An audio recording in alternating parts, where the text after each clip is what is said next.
ମଣିଷ ସିଏ ଆଗକୁ ବଢ଼ିବା ଯାର ନିଶା, ସମସ୍ତଙ୍କୁ ପଛରେ ପକାଇବା ଯାର ପ୍ରବୃତ୍ତି, କଳେ ବଳେ କୌଶଳେ ଅନ୍ୟକୁ ଚାପି ଦେଇ ଉପରକୁ ଉଠିବାରେ ଯେ ସୁଖ ମଣେ, ସେ ବି ସେଇ ମଣିଷ।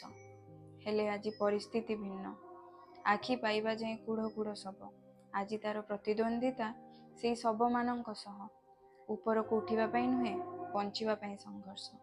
ଉପରେ ମିଠା ମିଠା କଥା କହି ଭିତରେ ଚେର କାଟୁଥିବା ଏଇ ମଣିଷ, ଯିଏ ଅନ୍ୟର ଦୋଷକୁ ଖୋଜି ଅଣ୍ଡାଳି ବାହାର କରି ନିଜକୁ ଶ୍ରେଷ୍ଠ ବୋଲି ଛାତି ଫୁଲେଇ କହି ବୁଲୁଥିଲା, ଯେ ନିଜର ରୂପ ସୌନ୍ଦର୍ଯ୍ୟକୁ ନେଇ ଗର୍ବରେ ଫାଟି ପଡ଼ୁଥିଲା, ନିଜର ଧନରତ୍ନକୁ ନେଇ ଯାର ମୁଣ୍ଡ ଆକାଶକୁ ଛୁଉଁଥିଲା, ଆଜି ସେଇ ମଣିଷମାନଙ୍କ ଶବ ଲଙ୍ଗଳା ବୁଙ୍ଗୁଳା ହେଇ ପାଣି କାଦୁଅରେ ଲୋଟୁଛି। ଶରୀର ବିକୃତ ହେଇଛି, ପୋଚା ଗନ୍ଧରେ ନାକ ଫାଟି ପଡ଼ୁଛି। ସେଇ ମଡ଼ଗୁଡ଼ାଙ୍କୁ ଆଡ଼େଇ ଚଢ଼ି ଦଳି ସେମିତି ଧୋବିନ ଆଗକୁ ଚାଲିଛି, ବଞ୍ଚିବା ପାଇଁ ଚାଲିଛି, ନିଜକୁ ଚିହ୍ନିବା ପାଇଁ ଚାଲିଛି। ଧୋବିନ ଚାଲିଛି। ଧୋବିନର ନିଦ ଭାଙ୍ଗିଲା। ରାତି ବହିବାକୁ ଆହୁରି ଘଡ଼ିଏ ସରିକି ବାକି ଅଛି। ଧୋବିନ ଏବେ ଏକ ଭିନ୍ନ ମଣିଷ। ତାର ଦମ୍ଭ ଭାଙ୍ଗିଛି।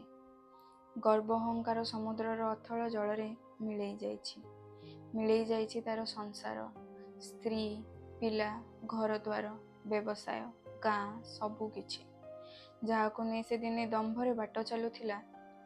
ଗାଁର ମୁଖିଆ ହିସାବରେ ଯାହା ଘରେ ଅତିଥି ଅଭ୍ୟାଗତଙ୍କ ଭିଡ଼ ଜମୁଥିଲା, ଯାହାର କଥା ଅନୁସାରେ ଗାଁର 500ରୁ ଉର୍ଦ୍ଧ୍ୱ ମଣିଷ ଉଠ ବସ ହେଉଥିଲେ, ସେସବୁ ଆଜି କିଛି ନାହିଁ।